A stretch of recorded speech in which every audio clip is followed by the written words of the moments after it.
আসসালামু আলাইকুম। দেখে যাও পরিবারে আপনাকে স্বাগতম।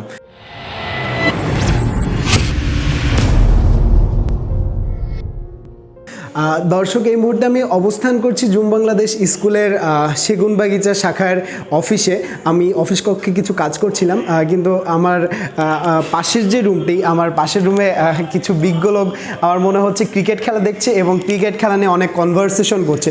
তো আমি যেহেতু একজন ক্রিকেটের পাগলা ভক্ত, আমার বন্ধুরাও অনেকে ক্রিকেটের পাগলা ভক্ত, তো তাদের অনেক কোশ্চেন বা অনেকের আবেগের জায়গা কিন্তু ক্রিকেট।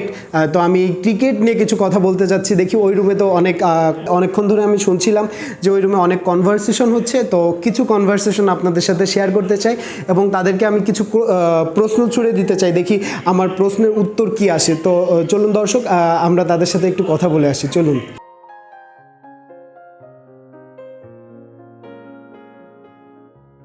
এখানে কি হচ্ছে? বাংলাদেশের অস্ট্রেলিয়া খেলাটা নিয়ে অ্যানালিসিস করতেছি। নিচের মাস ওই ফোর্থ ম্যাচটা তো খারাপ খেলছে, বাট ওটাতে আপনার ড্যানিয়েল ক্রিস্টিয়ান ইনিংসটা খেলে দিয়ে গেল 15 বলে 39 রানে। ওই ইনিংসটা সাপোর্ট দিলেই কিন্তু ম্যাচটা ঘুরে যাবে। আছে এরকম একটা মিশ্র একটা দল, যাদের মধ্যে আপনি যদি টি-20 তে চিন্তা করেন, এখন আমাদের আফিফ হোসেন আছে, তারপরে সাইফুদ্দিন আছে। ওরা আসলে ভয় ডরহীন যেই ক্রিকেটটা, এটা কিন্তু ওরা খেলতে পারে। ওরা যে কোনো দলের বিরুদ্ধে এই ধরনের, আর যেহেতু আমাদের নিজেদের মাঠ, তো ওইখানে যদি আপনি প্রথম সারির দলটাও আসতো, তারপরে আমি আশাবাদী ছিলাম যে বাংলাদেশ অনেক ভালো করতো বলতে সিরিজ জয়ের সম্ভাবনা তবুও আমি দেখতাম, কারণ বাংলাদেশের এই টিম, বাংলাদেশের এই কন্ডিশনে যে কোনো দলকে আসলে হারাতে পারে, এটা আমার বিশ্বাস, দৃঢ় বিশ্বাস আছে। দর্শক, আমার আসলে অনেক প্রশ্ন ছিল, কিন্তু আসলে একটি প্রশ্ন নিয়েই যে পরিমাণ আমাদের অভিজ্ঞ লোকজনরা ব্যাখ্যা দিচ্ছে, আমার আসলে আমি ঘেটে যাচ্ছি যে আমি আর কি কোশ্চেন করব। তবে আসলে আমি ফয়সল ভাইয়ের সাথে একমত, কারণ হচ্ছে যে আমার বাংলাদেশের এই ব্যাটিং নিয়ে আমার একটু অবজেকশন আছে। তাছাড়া আমার আর অন্য কোনো অবজেকশন নেই। আমার মনে হয়েছে যে বাংলাদেশ পারফেক্ট খেলেছে এবং এর জন্য গর্ববোধ করার মতোই খেলা খেলেছে। আর আমরা সত্যিই গর্বিত যে না, আমরা এই সিরিজটা জিততে পেরেছি, কাপটা আমাদের হাতে এসেছে। এর জন্য আসলে আমাদের খুশির বন্যায় যে বেয়ে চলেছে, ইনশাল্লাহ আগামী সিরিজ পর্যন্ত এটা কন্টিনিউ থাকবে এবং আগামী সিরিজেও আশা করছি আমরাই জিতবো। আমরা জিতে আবার আমাদের এই আনন্দের ধারাটা কন্টিনিউ হবে। এবার আমার নেক্সট কোশ্চেনে আমি যেতে চাই, সেটি হচ্ছে যে অল ওভার বাংলাদেশ টিমের পারফরমেন্স নিয়ে আপনারা কিছু যদি বলতেন, যে আমাদের এই যে অস্ট্রেলিয়া ভার্সেস বাংলাদেশের যে খেলাটি হলো, এই খেলায় অল ওভার বাংলাদেশের পারফরমেন্স এই সম্পর্কে যদি আপনারা কিছু বলতেন, যে বাংলাদেশ কেমন খেলেছে। সাদিকুল ভাই স্টার্ট করেন। অবভিয়াসলি বাংলাদেশ খেলেছে ভালো, কিন্তু যতটা আশা ছিল অতটা ভালো খেলতে পারেনি। এই সিরিজের ওভারঅল পারফরমেন্স যেটা আমার কাছে মনে হয়েছে, অবশ্যই বাংলাদেশ ভালো খেলেছে, তবে আর একটু ভালো আমি আশা করতেছিলাম। যে বিশেষ করে আমাদের যে সাকিব আল হাসান, বিশেষের অলরাউন্ডার, উনি যে লাস্ট যে 4 নাম্বার যে ম্যাচটা, ওই ম্যাচে 50 রান দিয়েছে। আসলেই ওই ম্যাচটাতে যখন আমার মনে হয়, যখন উনি বোলিং করতেছিল, ওনার বোলিংয়ের ভিতরে যখন পরপর দুটা 6 খাওয়ার পরে আবার উনি ওই অ্যাঙ্গেলে বোলিং করা, এইটা মনে হয় কিছুটা হয়তো উনি ঘাবড়ে গিয়েছিলেন। আমার মনে হয় এই জায়গাগুলো থেকে ওনার মতো সিনিয়র ক্রিকেটারের কাছে এটা আশা করতেছিলাম না। উনি হয়তো বা ওখানে অ্যাঙ্গেলটা চেঞ্জ করে বা দুসরা দিয়ে বা অন্য কোনো ভাবে বলটা একটু গ্রিপ করে বা বলটা একটু মুভমেন্ট আলাদা করে, আমরা জানি যে অলরেডি গত 2 বছর থেকে সাকিব আল হাসান তার বোলিংয়ে বেশ কিছু ভেরিয়েশন নিয়ে এসেছে, সেই ভেরিয়েশনগুলো ওখানে কাজে লাগাইতে পারতো হয়তো বা একটু অন্যভাবে বল করে। আচ্ছা, সাদেকুল ভাই যে একটি ক্লু আমাকে দেখালো, যে মানে একটি ম্যাচে সাকিব আল হাসানে কিন্তু 2টি বল সেম অ্যাঙ্গেলে দিয়ে যখন 6 হলো, তারপরেও কিন্তু আবার সেম অ্যাঙ্গেলে ওই বলই করলো। তো এরকম কোনো ইন্ডিকেট করে আপনি ফয়সাল ভাই কি আমাদের কোনো তথ্য দিতে পারবেন যে এরকম বিগত 4টি ম্যাচে হয়েছে? আমার কাছে যেটা মনে হয় যে একটা বোলারকে যখন একটা ব্যাটসম্যান পরপর 2টা ছক্কা মারে বা একটা 6 একটা 4 মানে বাউন্ডারি, যদি বাউন্ডারি মনে হয়, তখন আসলে যে কোনো বোলারেরই দেখা যায় কি লাইন লিংকটাতে একটু প্রবলেম হয়ে যায় আসলে। আর মাইন্ডসেটটা মানে সবসময় তার মাইন্ডসেটটা একরকম থাকে না, তো অনেক সময় বোলারদের এই জিনিসটা আসলে হয়, কারণ মাঠের খেলাটা তো আসলে একটু অন্যরকম বিষয়। মাঠের যারা থাকে তারাই আসলে ভালো বলতে পারবে আমাদের চাইতে। তো ওইরকম মানে, যদিও সাগর ভাই যে জিনিসটা বললো, একটা জিনিস আমি এখন যে তার মধ্যে এক্সপিরিয়েন্স প্লেয়ার আসলে ওই সিচুয়েশন হ্যান্ডেল করা, সাকিব কিন্তু সেটা বারবার প্রমাণ করেছে। সে কিন্তু আসলে সেই মাপেরই প্লেয়ার, যে এই সিচুয়েশন কিভাবে হ্যান্ডেল করতে হয় সেটা অবশ্যই সে খুবই ভালো জানে। বাংলাদেশের মধ্যে আমাদের বেস্ট প্লেয়ার। কোনো সন্দেহ নেই, ওয়ার্ল্ডের মধ্যে তিনি বারবার প্রমাণ করেছে তিনি বেস্ট অলরাউন্ডার। তো এটা আসলে একটা পার্ট, খেলার একটা পার্ট। একদিন একটা বোলারের খারাপ হয়ে যেতে পারে, ওই দিনটি আসলে সাকিব আল হাসান ছিল না। ওই ওভারটার কারণে আসলে মূলত যদি আমরা অ্যানালাইসিস করি তাহলে বলতেই হয় যে ওভারটার কারণে ম্যাচটা আমরা ওই ম্যাচটা হেরেছিলাম। বাট তারপরেও সাকিব আমাদেরকে অনেক ম্যাচ আসলে জিতিয়েছে বাংলাদেশ। হ্যাঁ হ্যাঁ, তা তো অবশ্যই। আসলে খেলা নিয়ে আমরা কখনোই ব্লেম করা ঠিক না, কিন্তু তারপরে এই যে ইন্ডিকেট যে বিষয়টা, যে ভাইয়া কিন্তু ইন্ডিকেট করতে পেরেছে বা মানে ওই বিষয় নিয়ে মানে বিতর্ক করার চেষ্টা করছে যে না এইটা হয়েছে এই জন্যই হয়েছে। তো এরকম কি আর কোনো ম্যাচে কি এরকম অন্য কারো যদি আমরা বলি ওভারঅল পারফরম্যান্স নিয়ে যে ধরনের কথা হচ্ছে, আসলে এখানে তো পিচটা আসলে একটু স্লো তো অনেকটাই স্লো আসলে। এখানে যে কোনো এটা মানতেই হবে, এটা সবারই মানতে হবে। ব্যাটিং করতে আসাটা খুবই টাফ। যেমন আমাদের সৌম্যর ক্ষেত্রে আমরা যদি লক্ষ্য করি, এটা অনেক বেশি আসলে মনে হয় যে দেখা গিয়েছে বিভিন্ন জায়গায় অনেক ট্রোল হচ্ছে, অনেক এখানে কিছু একটা কথা হচ্ছে। হচ্ছে যে আমি যে জায়গা থেকে আমার ক্লুটা দেওয়া, আমি কিন্তু বিগত বেশ কিছুদিন থেকে বা আমার মনে পড়ে না ঠিক আসলে সাকিব আল হাসান এইরকম কনফিডেন্স লেভেল তার মতো প্লেয়ারের লো হয়ে গেছে এর আগে, যখন তরুণ ছিল তখনও কিন্তু এইরকম একটা কনফিডেন্স লেভেল এত লো হয়নি কখনো। এই যে দুটা 6 মারার পরে আবার তার কনফিডেন্স লেভেলটা ফিরিয়ে আনার জন্য, হ্যাঁ একটা বল মাঝখানে ভালো করার পরে অ্যাঙ্গেলটা, আমার কথা হচ্ছে যে সে যদি মানে বোলিং অ্যাকশনটা একটু চেঞ্জ করতো বা বোলিং এর স্টাইলটা আর একটু চেঞ্জ করতো, যে বোলিংটা এই জায়গায় দিচ্ছে আমি এই জায়গায় দেওয়ার পরে মার খাচ্ছি, আমি এই বলটা একটু অন্যভাবে করি, যেহেতু বোলিং এর অনেক ভেরিয়েশন সে জানে। আরেকটা জিনিস মনে হয় যে ধরেন সাকিব দেখা গেল যে ওই লাইনেই বল করেছে, হয়তো বা পিচটা স্লো ছিল, একটা 6 এমন আছে হয়েও যেতে পারতো যে একটা 6 বাউন্ডারিতে যে ক্যাচ হতে পারতো, তো ও আউট হয়ে যেতে পারতো। ওই ম্যাচটাতে যদি ও আসলে ওই দুইটা 6 মারার পরে 3 নম্বর 6টা মারতে যে যদি আউট হয়ে যেত তাহলে কিন্তু ম্যাচের রেজাল্টটা অনেকটা চেঞ্জ হতো। আর তখনই আমরা কিন্তু সাকিবের ওই ফ্রন্ট লাইন প্লেয়ার, ও আসলে কিন্তু অনেক বেশি সাহসী, অনেক বেশি সাহসী প্লেয়ার, সেজন্যই সে একটু রিস্ক নিয়েছিল। হয়তো বা রিস্কটা ওই দিন আসলে সব দিনই তো আমার প্ল্যান আসলে সব ভালোভাবে যে কাজ করবে সেটাও না, হয়তো বা সেই রিস্কটা নিয়েছিল, হয়তো এরকম হতেও পারে। আমি এটা শিওর না, কথাটা হতে পারে এরকম। আমার যে আসলে অভিযুক্ত না তার বিরুদ্ধে অবশ্যই তার বিষয়ে কেউই কিন্তু অভিযোগ করতে পারে না, কারণ হচ্ছে কারোর এই রাইট নাই। কারণ বাংলাদেশের জন্য সাকিব আল হাসান যা করছে সেই বিষয়টা আসলে আমাদের কারোরই অজানা না। সাকিব আমাদের অবশ্যই এবং যেহেতু দায়িত্বটা তার বেশি একটা ম্যাচ জেতানোর জন্য, অবশ্যই তার দিকে আমাদের আশাটাও বেশি। যার প্রতি আশা বেশি সে তার প্রতি কিন্তু আমাদের অভিযোগও বেশি।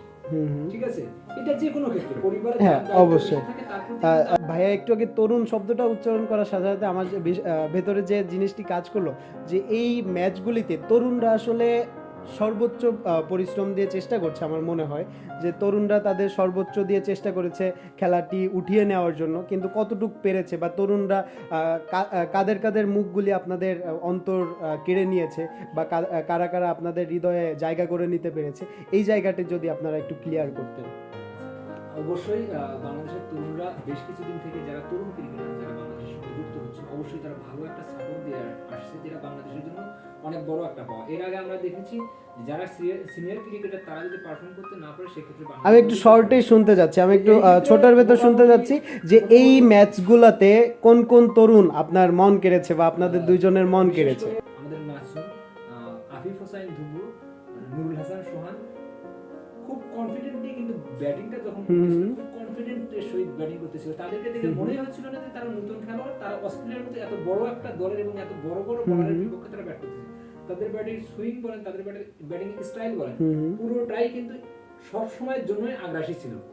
অনেকে একমত যে কিছু প্লেয়ার আপনার থাকতে হবে যারা ভয়ডরহীন ক্রিকেটটা খেলবে। সবাই তো না, আসলে সিনিয়র প্লেয়ারদের অনেকেই দেখা যাচ্ছে যে আপনার ধরে খেলাটা তাদেরই আসলে মানায়। আসলে ধরে খেলাটা তো সবাই মানায়, কারণ সময় মতো আবার প্রপার শট খেলাটা এটা আসলে জুনিয়রদের চাইতে সিনিয়ররাই সবচেয়ে বেশি ভালো পারে।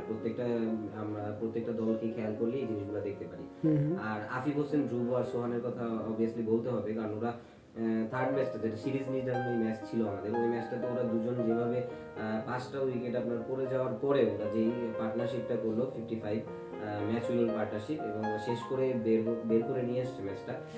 তখন কিন্তু বাংলাদেশের আসলে আমি যদি ধরি ক্রিকেট প্রেমী যত আপনি কনফিডেন্স লেভেলের হন না কেন আপনারা, আমাদের সবার মধ্যেই কিন্তু এমনকি আমার মধ্যে অবশ্যই চলে আসছিল যে অবশ্যই ম্যাচটা মনে হয় আমাদের থেকে বেড়ে যাচ্ছে। বাট তারপরে যে আপনার আফিফ হোসেন, ধ্রুব এবং সোহানের যে শটগুলো প্রপার ক্রিকেট শট, আপনি যদি আমাদের ওই যে অস্ট্রেলিয়ার যে বেস্ট বোলার আমাদের মিচেল স্টার্ককে যে আপনার আফিফ হোসেন ধ্রুব কাভারের উপর দিয়ে শটটা খেললো, ওটা আসলে আই প্লিজিং একটা শট। আসলে অবভিয়াসলি তরুণ প্লেয়ারদের কাছে এই ধরনের শট আসলে এর আগে সিরিজটাতে খেয়াল করে অস্ট্রেলিয়ার আগে জিম্বাবুয়ে সিরিজে, ওইখানে কিন্তু আমাদের শামীম হোসেন পাটোয়ারিও কিন্তু খুবই চমকপ্রদ কিছু ক্যামি ইনিংস খেলেছে শেষের দিকে। আসলে আমি হ্যাপি, আসলে তরুণদের পারফরমেন্সে আমি হ্যাপি। আমাদের একজন এস্টাবলিশড প্লেয়ার নিয়ে আমি একটু কথা বলতে চাচ্ছি যে আমাদের সৌম্য সরকার নিয়ে আপনাদের মতামত কি? আসলে সৌম্য সরকারকে নিয়ে যে মতামত, আমার পার্সোনাল মতামত যেটা, আসলে বাংলাদেশ ক্রিকেটে সৌম্য সরকারকে যত বেশি চান্স দেওয়া হয়েছে আমার মনে হয় না এত খারাপ খেলে কেউ এতবার চান্স পেয়েছে। যে অস্ট্রেলিয়া দল মোটামুটি প্রথম সারির ব্যাটিং লাইন আপ ছাড়া এসেছে, এটা আমরা বলতে পারি। যদি তারা প্রথম সারির ব্যাটিং লাইন আপ নিয়ে আসতো তাহলে এদের ফলাফল কি হতো বলে আপনাদের মনে হয়? আমার মনে হয় ফলাফলটি হয়তো বা অস্ট্রেলিয়ার পক্ষে সিরিজ বাংলাদেশ না জিতলে অন্তত বাংলাদেশ দুটো একটু ম্যাচ জিততো হয়তো বা, এবং সিরিজটা হয়তো বা অস্ট্রেলিয়া জিততো, এইরকম কিছু একটা হয়ে যেত। তো এইখানে আমি একটু ম্যাচের ডিসটেন্সটা হয়তো বা উইনিং ডিসটেন্সটা কম হতে পারতো, বাট আমার মনে হয় যে বাংলাদেশের এই কন্ডিশনে যে কোনো দলের জন্য টাফ আসবে। প্রথম সারির লাইন আপ নিয়ে আসলে অবশ্যই বাংলাদেশ। এই ক্ষেত্রে আমি একটু বলবো, আপনি যদি সেই কথাই চিন্তা করেন তাহলে কিন্তু আমাদের মোস্তাফিজের মতো বলার, যে কিনা অনেক ভালো বল করেছে এই সিরিজগুলোতে, উনি কিন্তু আসলেই আমার ডেভিড ওয়ার্নারের বিপক্ষে কিন্তু বলটা এতটা কার্যকরী করতে পারতো না হয়তো। সাগর ভাই মনে এটাই বলতে চাচ্ছে আসলে যে গড়পড়তা একটা যে খেলা হলো আসলে বাংলাদেশের সাথে অস্ট্রেলিয়া কোনোভাবে দাঁড়াতে পারলো না, এই জায়গাটা অবশ্যই থাকতো না। এটা আমি কপটে স্বীকার করতে রাজি আছি যে এই জায়গাটা হয়তো বা থাকতো না, বাট একটা দারুণ একটা ক্ল্যাশ আমরা দেখতে পারতাম। হয়তো বা এমনও হতে পারতো 2-2 ম্যাচ হয়েছে, 5 নাম্বার ম্যাচটা আমাদের সিরিজ উইন ম্যাচ হতে পারতো এবং ওইটাও হাড্ডাহাড্ডি হয়ে হয়তো বাংলাদেশ জিততে পারতো বা অস্ট্রেলিয়াও জিততে পারতো। এমন একটা জায়গা দেখার সম্ভাবনা ছিল, অবশ্যই ছিল, কারণ অস্ট্রেলিয়া অবশ্যই চ্যাম্পিয়ন টিম, এখনো অবশ্যই তারা 5 বারের বিশ্ব। তবে ভাইয়া তারপরে বাংলাদেশে এই কন্ডিশনে আসলে বাংলাদেশের সাথে যে কোনো টিমে জিততে হলে অবশ্যই অনেক ভালো খেলে। আচ্ছা, এই মাসের 24 তারিখে আমাদের বাংলাদেশে কিন্তু নিউজিল্যান্ড আসছে। তো নিউজিল্যান্ড ভার্সেস বাংলাদেশের যে সিরিজটি অনুষ্ঠিত হতে যাচ্ছে, তো এই সিরিজ নিয়ে আপনাদের মন্তব্য কি? আপনাদের কি মনে হয় কারা জিতবে? যদি একটু সংক্ষিপ্তভাবে আমাদের জানান যে কারা জিতবে আপনাদের মনে হয়। অবশ্যই বাংলাদেশ বর্তমান যে ধরনের পজিটিভ ক্রিকেট খেলছে, আমার মনে হচ্ছে বাংলাদেশ এই সিরিজে নিউজিল্যান্ডকে হোয়াইট ওয়াশ করবে, আমি এটা আশা করি। অবশ্যই আমার কাছে এটাই মনে হয়, আমি কনফিডেন্স, কারণ অস্ট্রেলিয়ার যে বোলিং অ্যাটাকটা ছিল আসলে বিশ্বমানের একটা বোলিং অ্যাটাক, আর বাংলাদেশের এগেইনস্টে আসলে নিউজিল্যান্ড অস্ট্রেলিয়া সিরিজটা দেখার পরেও আসলে তাদের যে 15 সদস্যের দলটা বাংলাদেশে পাঠাচ্ছে, আমি আসলে একটু হতভম্ব হয়ে গেছি আসলে, কারণ এই ধরনের দল পাঠানোটা আমার কাছে বোধগম্য হয়নি। কারণ বিশ্বকাপের জন্য নিউজিল্যান্ড যে 15 সদস্যের দলটা আসলে সিলেক্ট করেছে, তাদের কেউই আসলে এই সিরিজটাতে আসছে। তো অস্ট্রেলিয়া যেভাবে পর্যদস্ত হলো বাংলাদেশের কাছে, সেটা দেখার পর আসলে এই ধরনের টিম আর বাংলাদেশে মেবি আমাদের তামিম মুশফিক ব্যাট করবে। তো আমি এখানে আসলে তেমন কোনো প্রতিদ্বন্দ্বিতা আশা করছি না। আমি অবশ্যই সাগর ভাইয়ের সাথে একমত যে এটা বাংলাদেশ অবশ্যই, যদি হতেও পারে 4-1, হতেও পারে একটা ম্যাচ মিস্টেকলি হতে পারে, বাট তার চাইতে কম না। তবে আমি আশা করবো অনায়াসেই বাংলাদেশ নিউজিল্যান্ডকে হোয়াইট ওয়াশ করবে।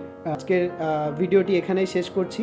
দর্শক, আপনারা দেখে যাওতে চোখ রাখুন, আপনারা সবসময় দেখে যাওয়ার পাশে থাকুন। নতুন নতুন আপডেট নিয়ে আমরা আবারও আগামী ভিডিওতে আপনাদের সাথে থাকছি। আমি সকলকে অনুরোধ জানাবো, দেখে যাও চ্যানেলটিকে, অবশ্যই নতুন একটি চ্যানেল, আপনারা সবাই এটাকে লাইক, কমেন্ট করবেন, শেয়ার করবেন, সাবস্ক্রাইব করবেন, চ্যানেলটি যাতে অনেক দূরে এগিয়ে যায়। এই জন্য আমি আশাবাদী, সবার কাছে দোয়া চাই সবাই আসলে চ্যানেলটিকে সাবস্ক্রাইব করবেন এবং চ্যানেলটির পাশেই থাকবেন, দেখে যাওয়ার পাশেই থাকবেন। ধন্যবাদ। আল্লাহ হাফেজ।